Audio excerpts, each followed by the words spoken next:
Welcome back. This is Worthless Mutts. In this very small group of anti-dog worshippers, anti-dog likers, anti-dogs, or dog haters, we tend to blame the dog owner, the dog lover, the dog nutter, and the dog um, for this terrible, toxic dog culture. I feel that there's another player uh, in this dog culture that allows dog culture to grow and grow. Um, this entity is it can it's a tool. It's also a weapon. It is also something everyone uses, whether or not we realize it or not. This entity is known as the media, which is very general. Media um, goes from the TV to the radio to the internet, social media, etc., etc. But this media allows and promotes and and it promotes dog culture, and it ignores the reality of it. I feel dog culture.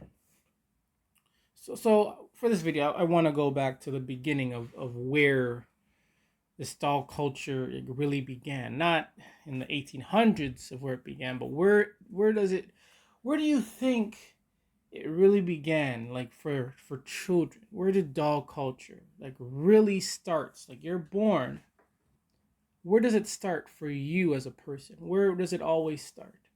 And that's what I want to talk about. So again, I feel that dog culture, was made for 4 to 3 reasons. One, it's a business. Veterinarians make a lot off dogs. Dogs are always injured and sick. We have the pet industry. Dogs probably most likely sell the most. Next in the most is probably cats, but dogs are high in the pet business, as well as pet food, dog food, selling dog accessories, and now there's dog underwear, dog clothes, dog life jackets, dog makeup, and it's a business. Dog culture is solely for business, in my opinion. As well as I feel that dog culture is a big, massive distraction. Because when people have a dog, once once the dog is good and fine, and then the dog owner will say, I'm good and fine. If the dog is sad, the dog owner will say, I'm sad. And everything else that's going around in this chaotic world is doesn't matter. Dog culture is a big, massive distraction. Again, this goes on with social media. And if you post a video of a dog that gets like 20 million hits, post a stupid picture on Facebook, 20 million views and 20 million comments. And tell me how is that not a distraction? It's a massive distraction. And I feel this dog culture is another tool and a weapon to dumb down the society. I mean, a dog. Every time I see someone holding a leash of a dog, it just screams out, this person needs help. This person, man is supposed to, I don't care how you guys feel about this, but I feel man is supposed to be gods. We're supposed to be above these mutants, these wordless mutts. We're supposed to be above any other animal. We're supposed to rule.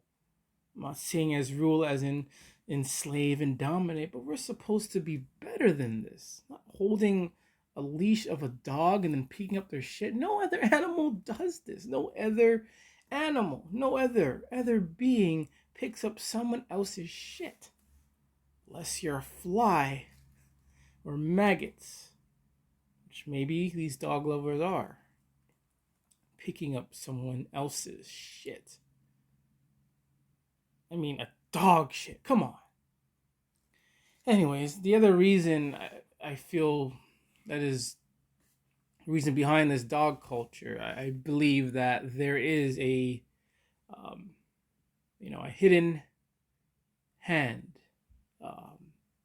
What I mean by that is, I consider myself in the, I guess, the truth movement. I'm aware of how this world is ran and who runs it and what's going on and what's real and what's not. I understand that. And I feel that the people that run this world, from the educational to the healthcare to the politics, they also run the media, which means I feel that they are the hidden hand that is pushing this dog culture further or ignoring the reality of it.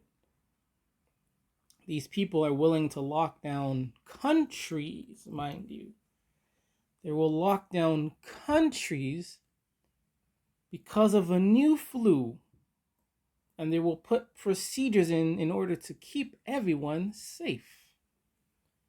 However, when the dogs have been known to be aggressive and dangerous, attacking and killing people, safety by the media of exposing these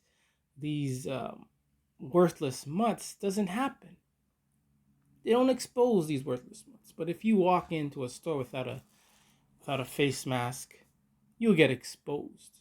If you don't social distance, you get exposed as putting people in danger. But these dogs have killed countless many of people. In the last video, they have killed over 35,000. That video's only the video. The resource says it's because of rabies. They only mention rabies. They did not mention the countless dog bites and dog deaths of dogs towards humans. See, again, this goes back to the media. The media controls how we think. The media conditions us how to think. So we read that. The dog nut reads this and says, "Oh, this is because of rabies. See, it's because of rabies. Dogs aren't dangerous because they bite people." Look at the news. Look at the other facts. There's countless, even more that we don't know of dogs killing children and other adults and even their owners. But they did not. The sources did not mention dogs biting. It only mentioned rabies. And it's worse. And I think rabies is probably less than that. I think it's more of a dog aggression towards the human through biting and mauling and through killing them, not because of rabies. As well as, when they lick you, you get disease and eventually you may die because of that. Anywho, so talking about the media. So where did this dog culture begin for, I guess, say, the child? So you're born. Where do we learn about this dog culture? Through the media. You learn about it through the media. And a lot of us, grew up without the TV. We grew up without the internet. We grew up without social media. So where would we learn about these worthless mutts? We would learn about them through the cartoons. Nearly every, I'll say 97% of children cartoons, any other cartoons, there is always a dog in that show, either as a pet or as a main character. There is always a representative of a dog in that show.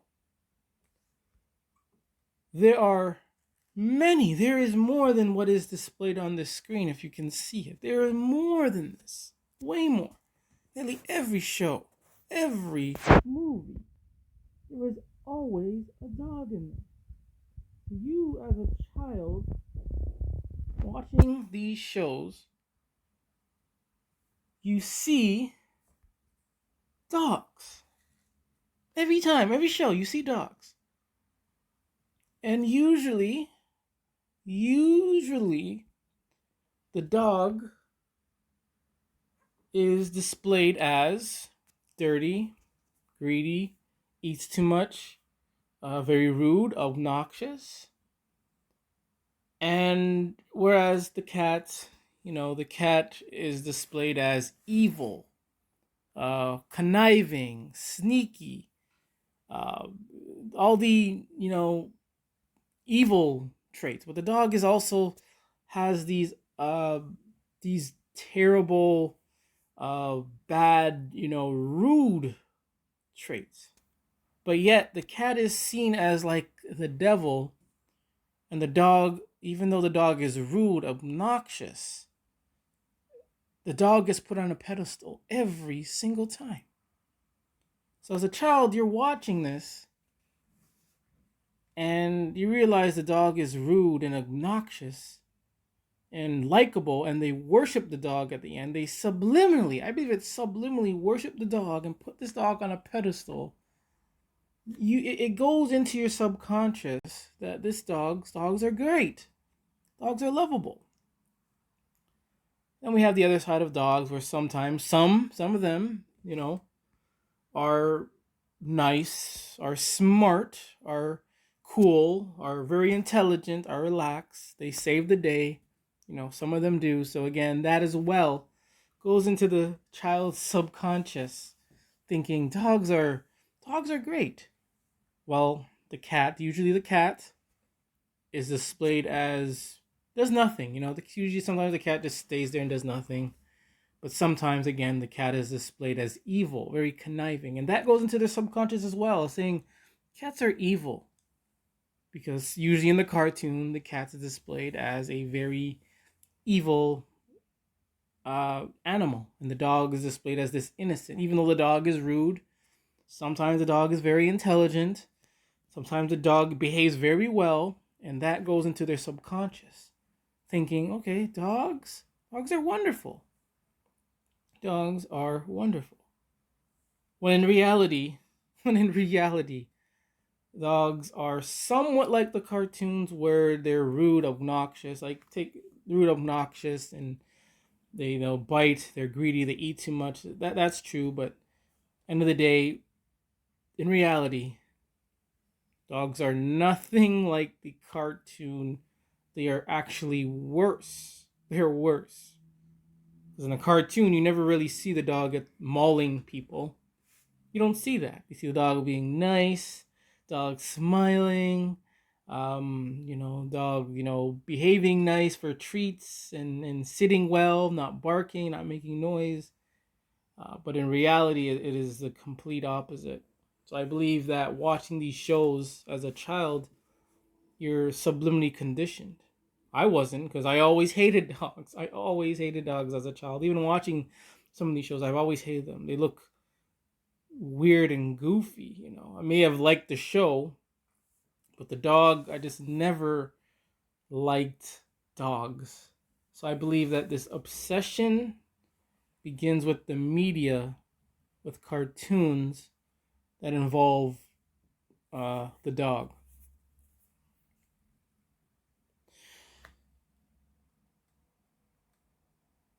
All right, so I want to go through some shows that I have watched or have glimpsed at, just to give you my opinion of it. So like I said, the cat and the dog are like parallel opposites of each other. In the show Cat and Dog, the dog is dumb and causes a lot of trouble for this cat who's more smart, who's more, well mannered, who thinks before he does things, and the dog is impulsive. So what I remember is the dog would always get the cat into trouble because the dog was impulsive. If a fly flew across as they were laying down in the grass, just taking a nap, this dog would run after the fly. This dog would, chase after cars, get hit, causing the cat to get hurt as well.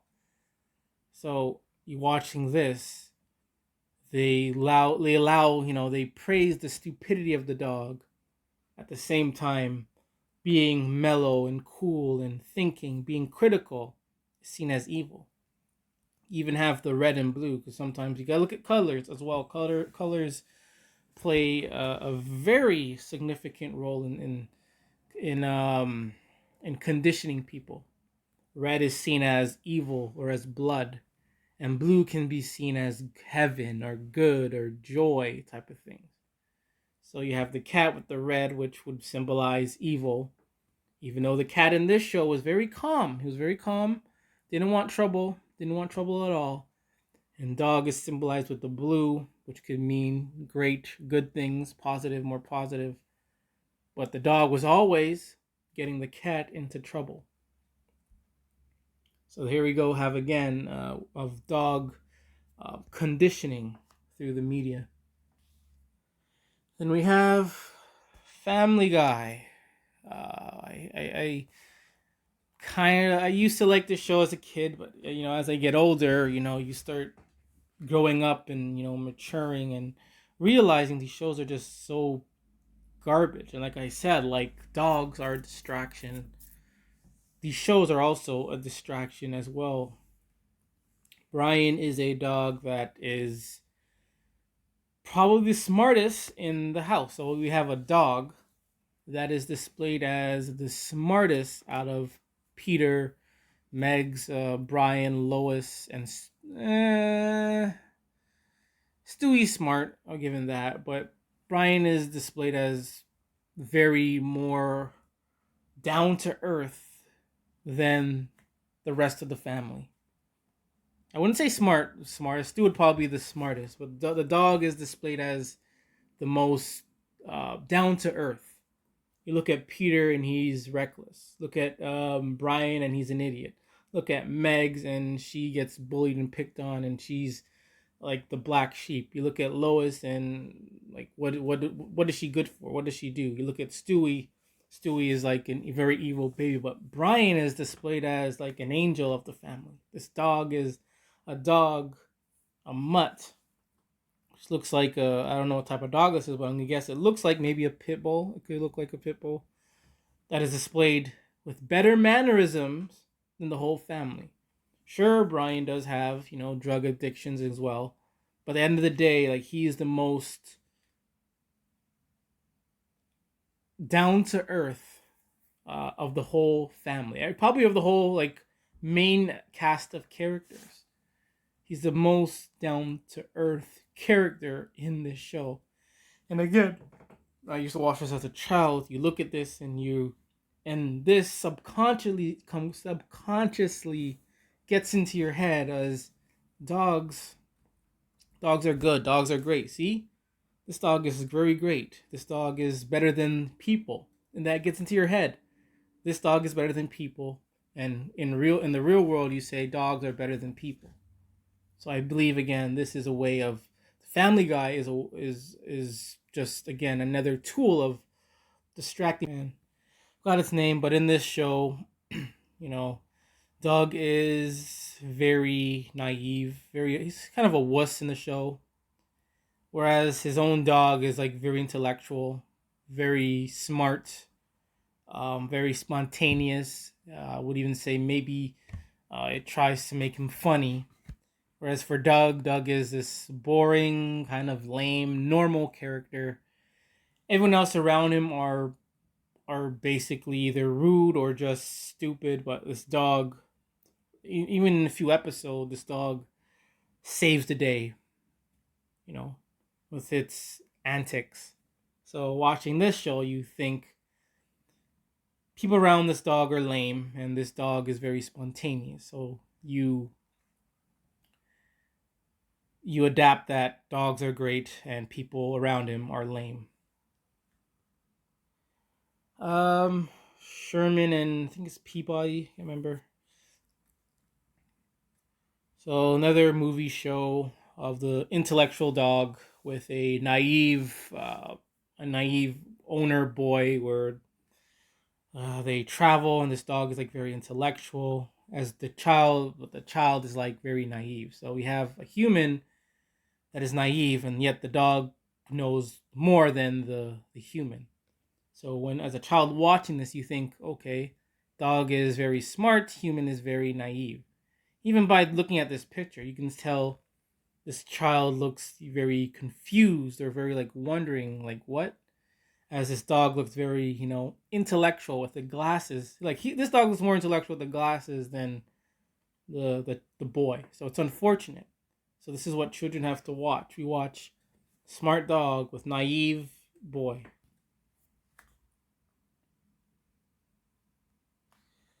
Next up, we have 101 Dalmatians. I know there was just recently a new movie that came out. I haven't seen it, and I don't have plans to see it. But I think in that movie, I think it's more mellow. I believe it's more of worship of dogs than of this movie.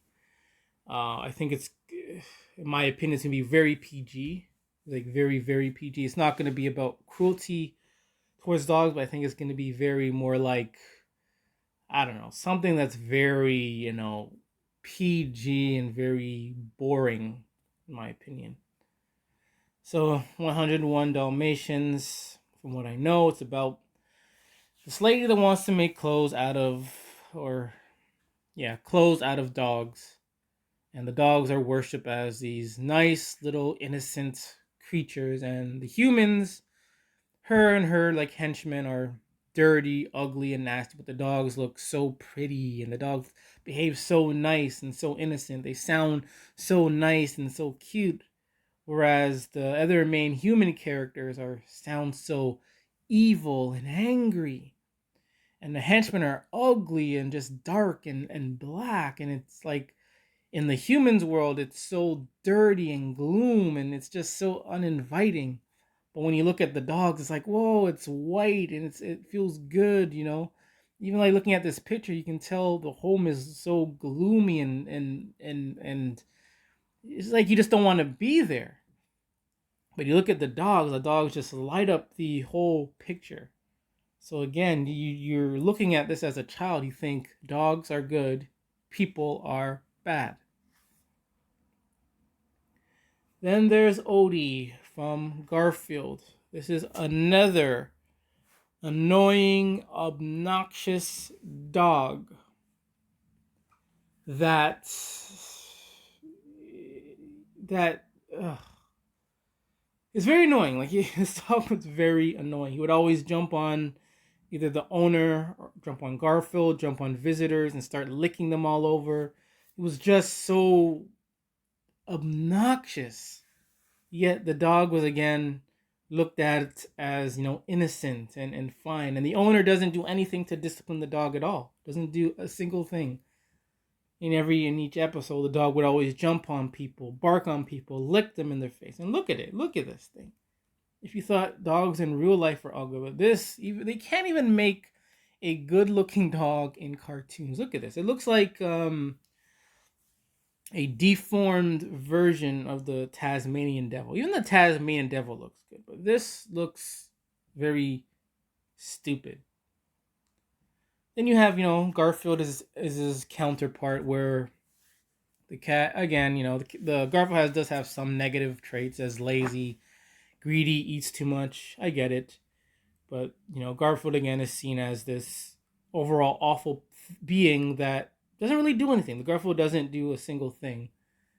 Whereas this Odie dog often gets Garfield into trouble, and Garfield then has to go fix problems because of this stupid dog. The Slinky the dog, not much to say about it, but again, we have Slinky the dog, another dog in a famous, very popular movie series called Toy Story. But again, they always have to put in a dog in there. I believe in the series as well, they did also get a dog as well. So at the end of Toy Story 1, they actually got a real dog, which is unfortunate. So they can never, again, go without a dog in a TV show. I as well want to do a movie version of this type of video, but I'm gonna have to wait and see. So we already did cat and dog. Then there is Arthur's dog Pal, who is who's okay, but kind of a very stupid dog, you know. In the episodes where the dogs get to talk to the babies, the dog is very, very stupid. Kind of going back to when Arthur first got a dog. So in that episode, I used to watch Arthur a lot. So in that episode, Arthur wants a dog. So again, they can't go without a stupid dog. Shows can't go without a stupid dog. So Arthur wanted a dog. Arthur had to earn it, so Arthur started a pet business. So he had to keep a lot of their other pets, such as snakes, frogs, etc., etc. Then this lady had a dog similar to this, but was very angry and growling and very didn't really see any aggression, but you can tell by the way they said it off screen. This dog was an aggressive dog, so Arthur had to take care of this this aggressive growling dog that growled in the whole episode. It growled. Arthur, groomed the dog well, followed instructions, fed it, but the dog would always growl. Dog would always growl with his teeth. And even Arthur and the parents were annoyed. But then at the end of the video, Arthur, took care of the mutt. The lady didn't even know the stupid mutt was pregnant. So the mutt had puppies, and then Arthur got to keep one of the puppies, and Arthur named his dog Pal. So in the whole show, whole series, this dog is displayed as, it's very dumb. Sure, it would have like some intelligent moments. So like, okay, so when the dog isn't in the talking episode where the dog talks, the dog is like very smart. Like I would say smart, such as the balloon episode, or finding things, or figuring things out, such a thing, or listening to what they're saying. But when the dog speaks to the baby and to the other animals, the dog all of a sudden becomes very stupid. So again, this is another way of another show that conditioned children to be obsessed with dog culture. Then we have Mimo the cat, like I said, with cats being the counterpart of dogs. This cat is very calm. The cat is very intelligent.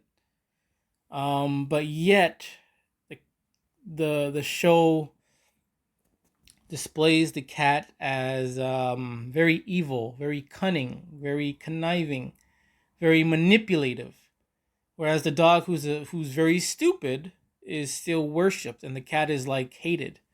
There's also an episode where Arthur had this phobia towards cats, and it was they just made cats seem very, very bad, like very bad, and they would never do the same with dogs. Even in that episode, they were like, the cat, bites people's ears off. The cat's evil. The cat's very aggressive. That's what they said. I'm paraphrasing. But as for the dog, they never said anything negative about a dog. None. Remember, and again, like they worship the dog, even though the dog's stupid, but they downplay the cat as evil. In most TV shows, the cat is always represented as being evil. So when children watch these type of shows, they are conditioned to think cats are evil, dogs are stupid, but let's praise this dog. Killer. This is what they called him. This is what they called this dog, and this dog represents the pit bull. So in this episode, the grandmother found this stupid dog out in the world, or out in the park, and she took this stupid dog home. Uh, so when she brings it home and her grandchildren come over, guess what happens? The dog is aggressive towards DW and towards Pal as well. So long story short, um, the grandmother, was very gentle with the dog. Eventually, eventually they, eventually she, abandons or gives away the dog to an animal shelter. Then, the pit bull somehow has a change of heart, and then by the end of the episode, grandmother decides to keep the pit bull. So we have a pit bull called Killer. I wonder why. Who was very aggressive in this episode, chasing and attacking and biting uh, children and attempting to attack another dog. But at the end of the day, this worthless mutt is worshipped as great and as positive. And see how it's smiling. So this worthless mutt who we saw attacking a child and a dog and another worthless mutt is worshipped, whereas this cat is seen as evil and cunning and as very negative. But this dog known as Pal is seen as dumb, but we will put him on a pedestal. So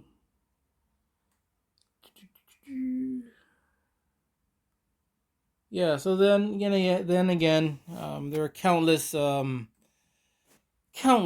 of dogs in the cartoon media that I feel plays a role in the dog culture for mainly for children, because they will watch these shows and they will think, dogs are great because the TV shows are representing as dogs as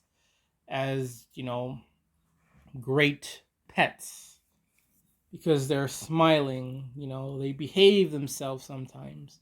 They're stupid. They're very smarter than the human. So a child watching this is getting conditioned to think, okay, dogs are smart, dogs are good, but people are dumb. Dogs are good, and cats are bad. Dogs are good, but cats are bad. Even in this picture, you see the cat kicking the dog. If anyone kicks a dog, immediately you are labeled as an evil, bad person. But if a dog bites this cat, no one cares. So yeah, I believe in theory that the media, cartoons, play a big role in conditioning people, mainly children, to like dogs, Because in every show you watch, either in the past or present, there is always a dog. There is always a dog, either as the pet or as the main character. And there's no escaping this.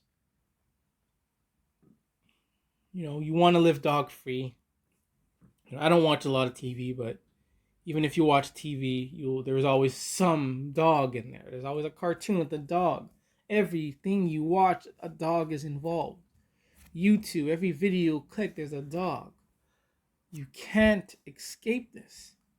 And for people who are like unaware or are ignorant and naive, they look at these dogs and think, dogs are good. I like dogs.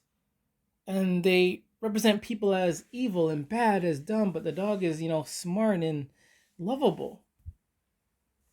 And people think, dogs are these great beings, but they're not.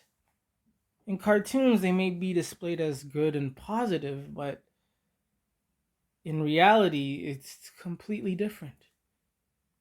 But even in reality, these dog nutters can't break it because they have been conditioned by the media to, conditioned by the media to, be obsessed with these dogs. And I think it's not just the dog owners, dog lovers, dog nutters. and the dog, but it's also the media, which is controlled by most likely dog nutters as well, that continues to promote and, force dogs down the throats of children and of people. In the shows, some shows again, dogs are behaved perfectly. Perfectly. Like in sitcoms. Dogs are behaved perfectly. They're not barking, they're not jumping on people, they're not attacking people. And you as a child looking at these, you think, oh, the dog is so sweet, it's just sitting there. I even thought that. I thought, oh, this dog is very well. Like, this dog behaves very well. I didn't say I want a dog like that, but this dog is, like, perfect. But in reality, it's nothing like that. It's nothing like that. People, dogs in sitcoms, they have to, train the stupid out of these dogs to behave well.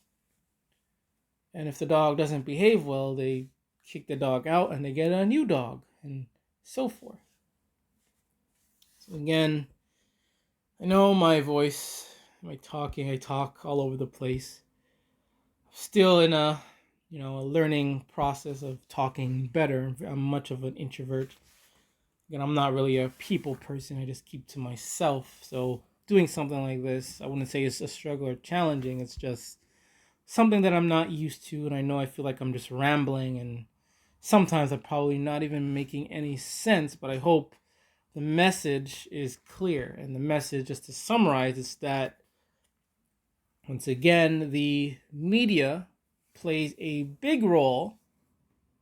The cartoon media, I'll be specific, the cartoon media plays a big role in conditioning people to be obsessed with dogs.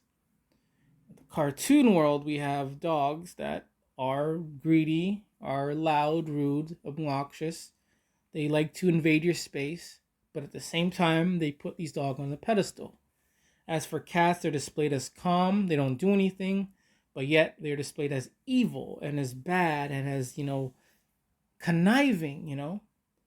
But the dog, even though the dog's a slob and dirty, the dog is worshipped. Even though the dog looks ugly, the dog is worshipped. We have children's shows of dogs called Killer attacking kids and other dogs, but nothing is said. But if it's, a cat or another person wanting to hurt a dog, then people are going to have a problem with that. Another example of, the cats being, actually, no, I'm not going to do that. So anyways, yeah, so that's basically it.